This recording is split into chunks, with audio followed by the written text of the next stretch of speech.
And welcome to today's episode of Ask Ira Live. I'm Emma Kate Austin here with Heat reporter Ira Winderman. A lot to get to today. When I think about the Heat, the one word that kind of sticks in my mind is inconsistent. Yes. A lot of wins on the road, losses at home. They're now 5-7 at American Airlines Arena. And they just can't seem to play a full 48 minutes. Well, you know what? In more than anything, you think they finally turned a corner, Emma Kate. It's like you think, okay, they came back, road trip 2-1, looked good in San Antonio, played well against the Nets, well against the Grizzlies. That lack of consistency. We've said it from day one, we're saying it now, and then you look back out on the road in Charlotte, games in Atlanta and Boston, they have to find themselves. Finished last season at 30-11, you thought they turned it around. The lesson being, last year's 41-41 finish might be closer to who they are, 500. It's very true. We'll have to see how things shake out down the stretch, and also dealing with injuries. Hassan Whiteside still out, and then now Justice Winslow dealing with a knee injury. Let's talk about him for a little bit and get into his future with the team. He's had a really up and down 3 seasons here in Miami. So, what are your thoughts on that? It's funny because that's the whole point with Justice Winslow is you wanted to have your answer. 3 years in, you look at a player and you say, who are you? What are you? And think about this. He's played shooting guard. He's played small forward. He's played power forward. He's even played center in the playoffs against Toronto. But has he done any one thing particularly well? Well, we know he can be a defender. But again, you draft a lottery player, you want a 4-tool player, a 5-tool player. And the one tool you have to have in today's NBA is the one thing he's lacking, and that's the outside shooting, and that's the scoring. And to be a successful wing in the NBA, you have to have that. So that's why we wind up at the same place we always do. Can you find a way to make it work with Justice Winslow if he can't make the outside shot work? To me, that's more concerning than any of these injuries. He'll heal. He'll get better. We saw last season with the shoulder. He came around from that. He was ready for the start of the season. The knee, the same kind of thing. But can you get a jump shot ectomy? That seemingly is what he needs. Exactly. And, the Heat are going to have a big question on their hands by the start of next season. Are they going to offer him an extension, a rookie skills extension, or will he become a free agent in the 2019 offseason? Yeah, and that's the thing. You want to have your answers. So you look at Justice and you say to yourself, okay, we know what he's done to this point. We know that most of the time you offer these extensions on players. But the problem is this. You've already spent $98 million on Hassan Whiteside, $75 million on Goran Dragic. I know these numbers are out of control. $60 million on James Johnson, $52 million on Dion Waiters, $50 million on Kelly Olynyk, $42 million on Josh Richardson. You get to the point where you have to say, who are your prime players? Who are my impact players? Is Justice one of them? That's where you have to be careful. You've made so many investments in 4, 5, 6 players, but I don't even know right now who is the core of this team. That's been the issue, is you can't say, okay, we spent all this money, but it's these 3 guys. It's which 3 guys? Exactly. And then that brings to my mind another question. Is this, are we projecting too much on these players who, come out of a school like Duke where they were coached by Coach K and come out with an NCAA title and go in the lottery? Are we, can the Heat be good enough with Winslow? Is that, Well, and that's the thing is, let's look back at Justice Winslow and let's see what he's done and say what he's done to this point. He can defend, he can pass, he is versatile, he can push the ball, but the whole time you're saying to yourself, but he's a number 10 pick in the draft. He should be able to do more. I think there becomes a statute of limitations. I think after 3 years, forget where he was drafted. The Dolphins are going through that right now with Devontae Parker, where everyone's saying, well, he should be great. He is what he is. Is he good enough? So the Heat have that deadline. The window opens in the offseason. Until the start of next season, they can offer him an extension. At worst, he becomes a restricted free agent in 2019. And I think with these injuries, as you mentioned, the shoulder last year, half the season. Now he's dealing with the knee. He's dealt with the wrist. Maybe you want to hold off for multiple reasons. Not only because you don't know who he is, but you don't know how healthy he's going to be. And the toughest thing you can do, it's one thing to invest in a player who doesn't meet expectations. It is another to invest in a player who is injury prone. So with this current knee, with the shoulder, with the wrist, do you pull back and say, hey, we'll have right of first refusal, we can go in that direction, but we're not going to overplay our hand? And you know what? He might just be the guy who got caught in the middle. Because they did so many contracts, he's number 7 in line. And the Heat sort of have to say, you know what? We're going to push back now. We've given out a lot of money. We still don't know who the heck we are. That's true. Any other lasting thoughts on Justice Winslow and his future? I just think, again, can this team, can Eric Spoelstra, can they find a way to make it work with a player who's not a great shooter? There have been several players. In the Heat history, we've done our Heat all-time list. Bruce Bowen was one of those players, not the great scorer. They found a way for him. Keith Askins, a 3-and-D player. So can they develop a niche where you say to yourself in every game, okay, this is what Justice Winslow is going to give me, and it's going to be good enough? Can they reach that point like the Dolphins with Devontae Parker and all these higher drafted players? Forget where they were selected and say, is he part of my 8-man rotation going forward? I think he's good enough for that if he's ambulatory. So let's move on to the mailbag, and starting with a question from Tony from California. Says, the crazy thing is the Heat will probably get into the playoffs. Gotta love the Eastern Conference. You know, and that's the whole thing. You sort of said to yourself looking into this season, okay, the top of the East, you know the Heat's not going to be up there with Cleveland and with Boston. And then I had a next 3 of Washington and Toronto, I think Milwaukee, just because it gives me a chance on here, on live web programming, to say Giannis Antetokounmpo. Hey, I did it. So next week, that's on you. Oh, so that's five teams right there. But then you say to yourself, there's still 3 more playoff spots. So can the Heat get one of those 3? I think that's realistic. I always do this opposite. There's 15 teams in every conference. 7 don't make it. I try to find the 7 who don't make it. Here's my problem. The Pacers are better than I thought. The Pistons had that early run. They've calmed down a little, but they're better than I thought. And all of a sudden, the process in Philadelphia is working. And Joel Embiid and Ben Simmons are freaks and kind of fun guys also on Twitter and social media. So if you say those are the other 3 teams, the Heat's not there. So I think the question is going to be, as forgiving as the East has been in recent years, can the Heat move ahead of Detroit? Can they move ahead of Indiana? Can they move ahead of Philadelphia? And will this year, would 41-41, a record of 41-41, I should say, be good enough to make the playoffs this year? If you would have asked that question when we did our training shows in our first week, I might have said, sure, it's the Eastern Conference, that's good enough. I look at it right now and I say, I think it's going to take a winning record. Remember, last season, the Heat finished 41-41, tied with the Bulls. They went to a tiebreaker. Chicago had 2 home games to 1 here. Chicago won that 2-1. So you said, hey, you got to 41-41. It's got to be good enough next time. I don't think so. I know it sounds okay, but 42-40, what's the difference? It's a winning record, and all we've seen as we tape right now, a game over 500, a game under 500, the Heat have to make their move. The zone of comfort no longer is 41-41, even in the formerly decrepit Eastern Conference. And remember, next week, we're going to take the one shot right on you, and you're going to have to say Giannis Antetokounmpo, so you can start practicing now. I will start studying now. All right, next question comes from Gabriel in Lakeland and says, having Chris Bosh at the game in Mexico seemed to have inspired the players. When are the Heat going to offer him a job? You know, and it was a terrific moment. The Heat played in Mexico City on Saturday against the Brooklyn Nets. Chris was there as an NBA ambassador, not as a Heat ambassador, but for the NBA, they bring people down. The Heat brought Alonzo Mourning, brought Glenn Rice, so they had their own people. Before the game, Eric Spoelstra went over and he embraced Chris, and then Tyler Johnson. Here's the deal. The players love Chris Bosh, and Chris Bosh loves his former teammates. Eric Spoelstra, the coaching staff love him. It's the disconnect was with Pat Riley in the front office when they said, hey, your kidney illness is to the point we don't feel comfortable for you coming back and playing. And that hurt Chris because this is all he knows. So I think he'll always remain close to the players. He'll always remain close to the coaching staff. But it was very interesting. In the offseason, he left his home in Miami. He's living full-time now in Southern California. I think that disconnect, at least from the front office, is going to be there. Definitely. So do you think he has a future in basketball somewhere else, perhaps?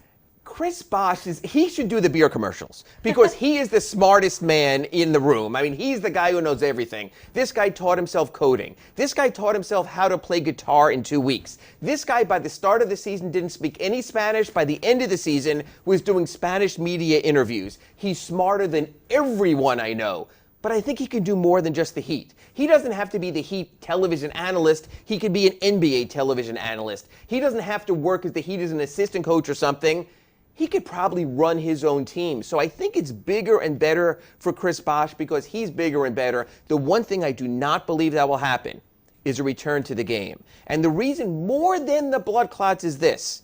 He's going to be away after the season for 2.5 years. I think when you get to 31, 32, 33, and you haven't played in that long, I think it's really hard to jump back in. So bigger and better things for Chris, probably beyond the Heat scope, and probably on a higher scale than just working for a single team. Absolutely. Be fun to see where he goes next. Next question we have from the mailbag comes from Marcus in Washington, D.C. He says, we keep making excuses for our front office. We didn't draft Devin Booker because we didn't need a wing. Okay, wrong move. Now we didn't make sure we recognized the talent in this past draft and passed on Dwayne Wade's true replacement, Donovan Mitchell. You know, it's always easy to go back in the draft and say what you should have done. And anyone can sit a year, 6 months after a draft and know what you didn't know, the unknowable about players. So everyone is talking, and again, we always come back to the same place in Justice Winslow. He was selected at number 10. Devin Booker went 3 picks after. Miles Turner went before Devin Booker, Trey Lyles, there were other players. Yes, Devin Booker to me has the look of a superstar, a guy who can give you 40 or 50 points on any night. So he has that ability. He's had the recent injury. He's out right now for the Suns. But you can look back. Remember this, though. When the Heat didn't take Devin Booker, they still had Dwayne Wade. They still had the player we just spoke about, Chris Bosh. They needed a complementary player to work off of those two. Devin Booker's a leading man. Devin Booker takes an awful lot of shots. Doesn't even shoot a great percentage. So I don't know if the Heat wanted another alpha male at the time. Again, if you redraft that 2015 draft now, of course I'm taking Devin Booker. I know what I know. I know the Heat don't have Dwayne Wade. I know they don't have Chris Bosh. It's a different draft. Donovan Mitchell's a little different. We were sitting in the draft room last year at American Airlines Arena when they were going through the picks. The people who know the college players better than me, I go to a lot of NBA games, don't get to see as much, we're going, Donovan Mitchell, he's got to get there. And all of a sudden, the Jazz swoop in 1 pick before the Heat and make a trade with the Denver Nuggets. They take Donovan Mitchell. The Heat, they get a consolation prize. I think we'd agree. Bam Adebayo has been a good enough selection for the Heat. We see what Donovan Mitchell has done. But again, Donovan Mitchell is on a Jazz team right now that lost Gordon Hayward in the offseason, that was without Rudy Gobert for probably about a month or so after he was injured against the Heat. So it's all about opportunity. Donovan Mitchell has had far more opportunity with the Jazz than Bam Adebayo to this point. But it's interesting because as we're taping right now, I just posted a story on SunSentinel.com, and Eric Spoelstra said for the first time, he's considering playing 3 of his big men together between Kelly Olynyk and Hassan Whiteside and Bam Adebayo. So I think you'll see more of Bam, which is all I've been getting in the mailbag later. You know, it's always like the backup quarterback. Oh, we've got to see the latest thing.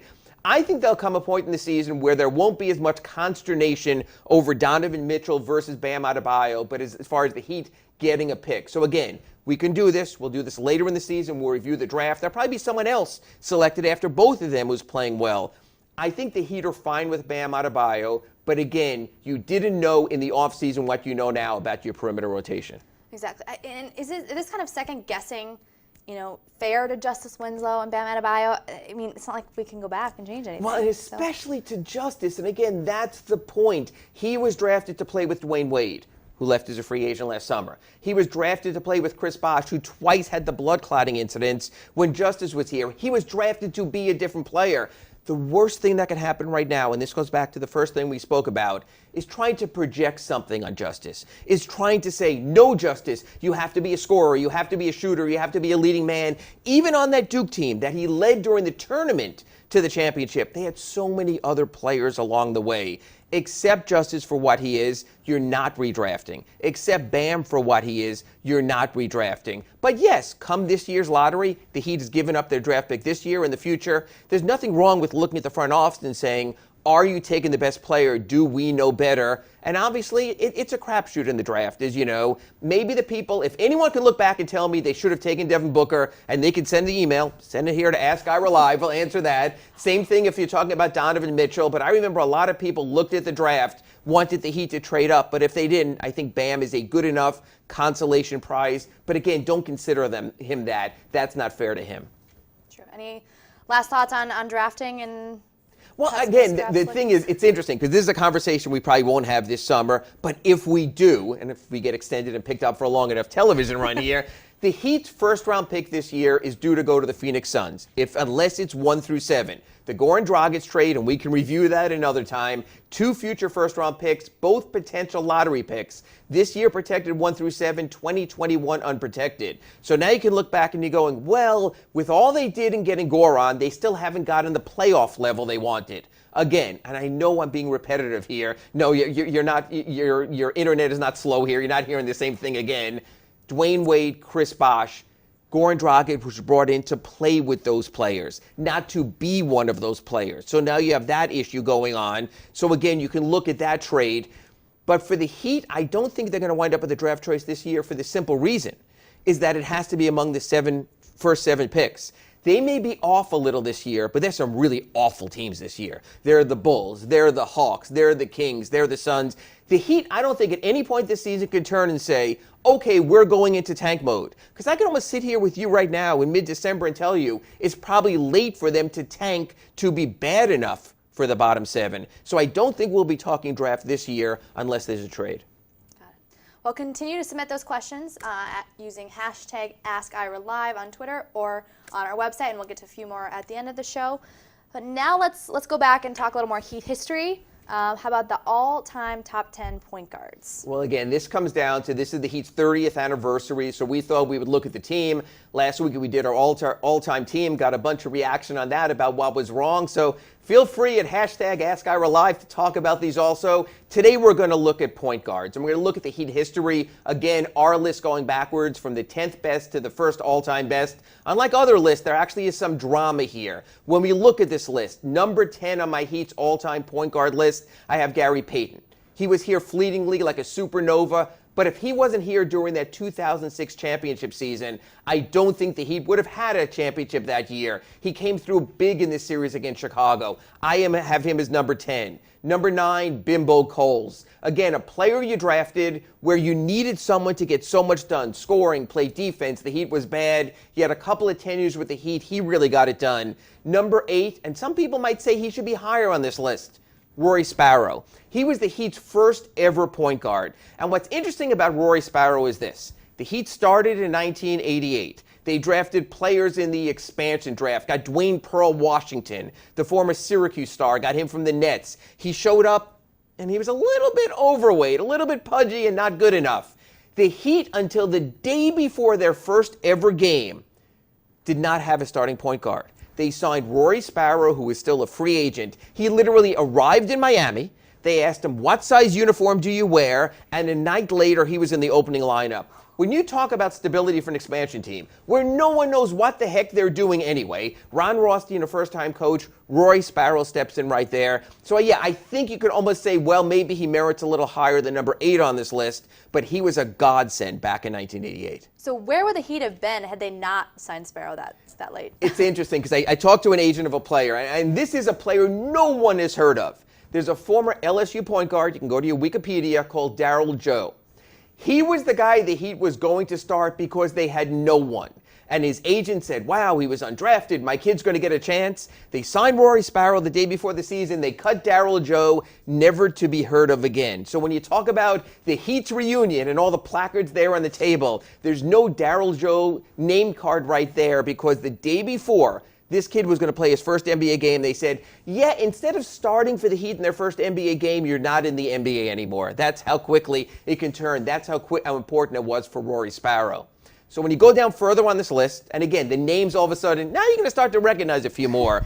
I have Steve Smith at number 7, although I honestly can't tell you whether I can say he's a point guard or a shooting guard. He was sort of the positionless player that Eric Spoelstra is getting to these days. He came, of course, in the lottery, one of the first lottery picks for the team. He got the team going. My guy, number 6, we talked about Pearl Washington, didn't make it out of Syracuse. Sherman Douglas, the general. The way he came in the second round, he became an all-rookie selection in his first year. I don't know what it's with the diet in Syracuse, but another guy who came in overweight, and the stories I'll never forget about Sherman, is Bill Ferran, the Heat's initial conditioning coach, would try to get Sherman Douglas to run his wind sprints before games. I've never heard as many excuses. I mean, this is the guy, if he had a personal trainer, would have been all over him. Sherman valued playmaking more than conditioning, but he was a guy that he really needed. And then we get to number 5 on the list. And this is a real interesting debate point here. Mario Chalmers. It seemed all that he did when Mario Chalmers was here was complain how they didn't have a point guard. Remember, he was the point guard for the Big Three championship teams. So you had Chris Bosh, you had Dwayne Wade, you had LeBron James, you had all that talent in your lineup, and you always had another star, a Ray Allen, a Shane Battier, a Mike Miller, and then there was Rio. And he was the guy everyone yelled at. And if you remember that old video of LeBron and Dwayne telling him what he did wrong. And yet here's the thing, and we're seeing now Rio in his Memphis uniform, the Heat actually had to get rid of him to get under the luxury tax. All he was a point guard on a team that went to 4 straight NBA Finals, won 2 championships. He's one of these guys you forget. Sometimes it's a chemistry player. That's what they needed. That's how he came into play. So I think he's sort of the forgotten point guard for the Heat. Do you think that is he high enough on this list considering he was on all those championship teams and play with the Big Three? Is that high enough? You know, it's funny because if Mario was sitting here next to me, he would tell you otherwise. Mario Chalmers, when he was in the league, said he was one of the best, if not the best, point guards in the NBA. Remember, this is an era of great NBA point guards. And not just we saw in one of those clips there before, one of the slides, Russell Westbrook and all the great point guards. And yet it was Mario's ego where he simply believed that if you put him out on the court, good things happen. And you're probably right. They went to the NBA Finals. They won a pair of championships. But again, it's almost like, again, we go to the top of the show, overshadowed players when you have other stars around you. So when we have the Heat reunion now, 10, 15, 20 years from now, and we talk about the championship teams, well, everyone's going to say Dwayne, and everyone's going to say LeBron, and everyone's going to say Chris Bosh.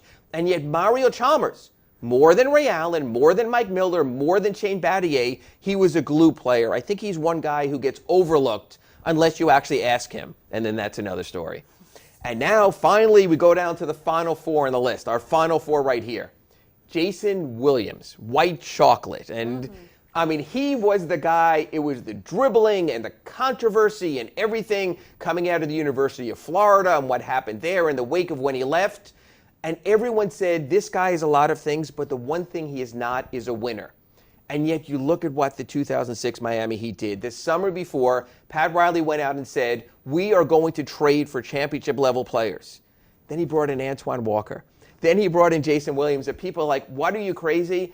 I'll never forget the scene in the locker room in Dallas. Jason Williams getting doused by champagne, turning to everyone, anyone, and no one, and saying, call me a loser now, and screaming at the top of his lungs, who said I couldn't be a champion?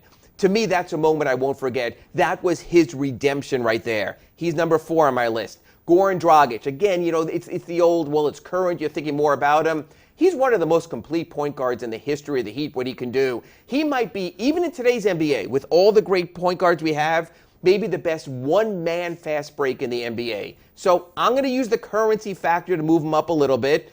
Number 2, and a lot of people forget this, Dwayne Wade. People are saying right now, at worst or arguably, the number 3 all-time shooting guard in the NBA history. Michael Jordan, number 1, Kobe Bryant, number 2. Then you can have your Dwayne arguments at shooting guard. People forget his first 2 seasons in the NBA. The Heat had Eddie Jones. He played point guard. He was the point guard who revived the Miami Heat. That great series when he hit the Game 7 winning jumper against the New Orleans Hornets at the time. Gets the Heat into the Eastern Conference semifinals. We're going to go through these lists during the season. And there's so many players we're going to list on one list at a position, like LeBron James. When we get to small forwards coming up in weeks ahead, you can list at all the positions. But I honestly think you can make an argument that Dwayne Wade, if not the greatest point guard in Heat history, at least in the top 2, which leads to our number 1 on the all-time list. This team became a franchise when Pat Riley arrived, when in his first month as the Heat president and coach, he went out and traded for Alonzo Mourning, and then in the middle of that season, traded for Tim Hardaway. And Tim Hardaway with those look-down, step-up three-pointers against the New York Knicks, and what he delivered to this team, to me, he was the quintessential when you need a type of point guard. He could score, he could play make, he could pass. He could be 6 feet and play in the post and score, and that's what he did for the Heat that year also. So again, This was a tough draw for me because of what Dwayne did, but I think Tim Hardaway, there's a reason his number 10 is in the rafters at American Airlines Arena.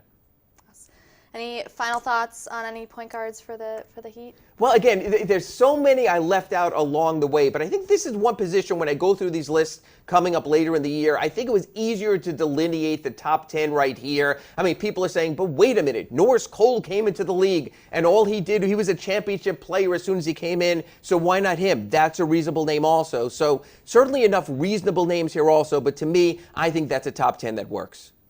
I agree with you. Looks good to me. Let's move to a few more questions from viewers. Stevie B wants to know who or what is most to blame for Heat collapsing late so often. And I think you touched on this on the game after against Portland when the Heat don't have a Damian Lillard or C.J. McCollum. Yeah, I mean, to me, the whole point for the Heat is this. Stars make the difference. Stars are closers. So again, the Portland game, perfect example. Damian Lillard did nothing for the first 3 quarters. And then he said, my team needs me, I can get it done, and he does get it done. And then C.J. McCollum had to go in the whole game. He makes his shots. The Heat keeps saying, we have stars who just haven't been all-stars. But the reality is this. There's not a single player on this roster who has ever appeared in an NBA All-Star game. So the end of that game against Portland, when you have C.J. McCollum and you have Damian Lillard out there, you look to the Heat and you go, Dion Waiters, Goran Dragic, who's going to be the guy? These are terrific first 3-quarter players. But at the moment of truth, there's a reason this team went out in the offseason and tried to get Gordon Hayward. There's a reason they tried to get Kevin Durant the year before.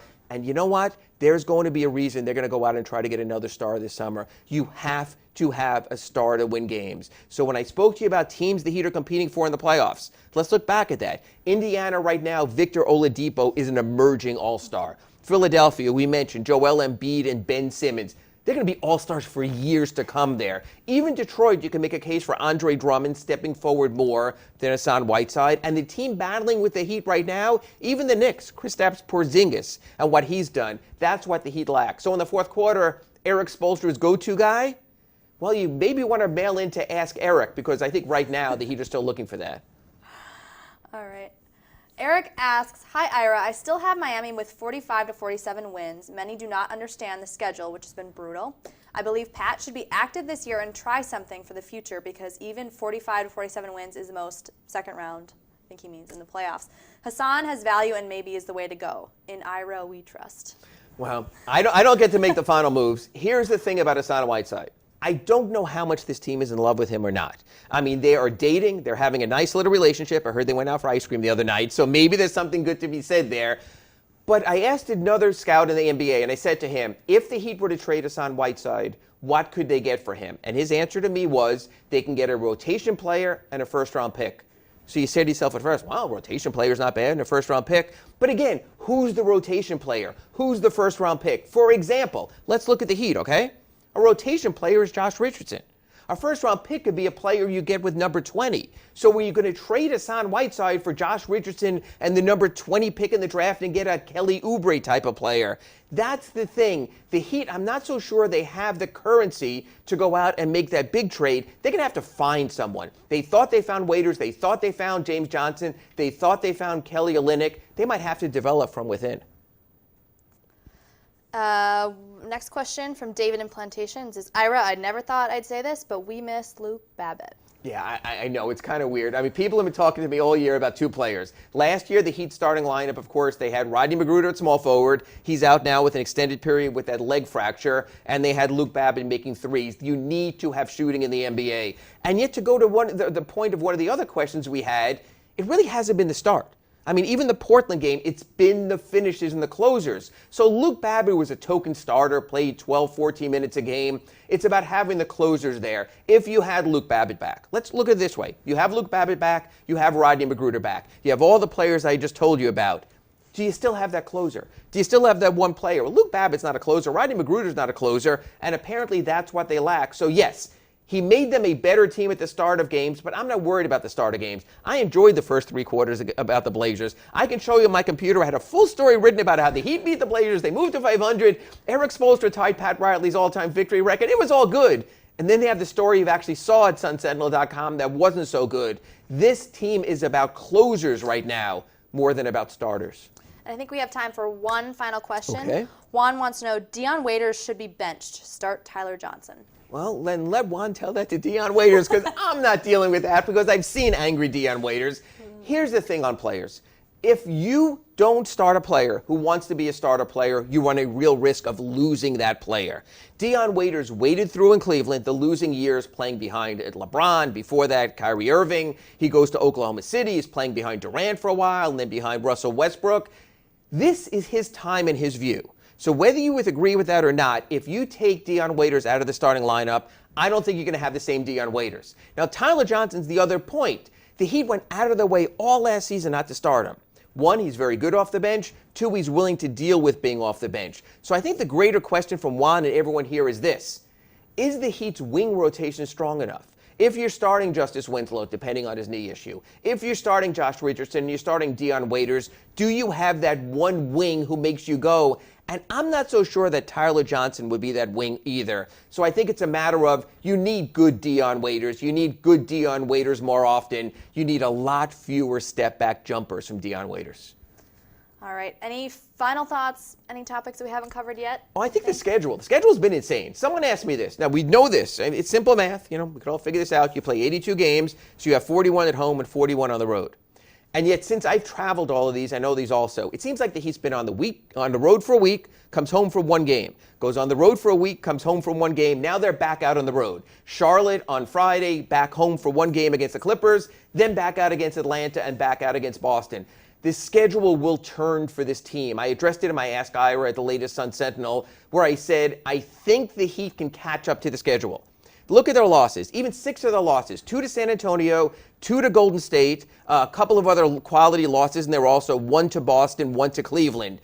So I think as rough as it looks at 500, a game under 500, I think now they'll catch up to the schedule. After I get back from Boston, the Heat will play 6 of their next 7 at home. The one road game is in Orlando, so they won't even have to leave the state. So the Heat basically comes home midweek next week, doesn't leave the state of Florida until the second week of January. That's when they have to get it done. I think that's when we're going to find out if the show even gets renewed, because the Heat's going to have to get something done. I think that 7-game stretch, 6 of 7 at home, 1 in Orlando, that well could define the season. Yeah, and like you touched on, that travel is brutal. No, it really has gotten out of hand, but you know what? You have to reach a point where you have to get it done, or else I believe our soccer show will debut in January instead. So there we go. We will see. Thanks, everyone, for watching. Again, keep submitting those questions on Twitter, on our website, and we will see you again next week. Thanks so much.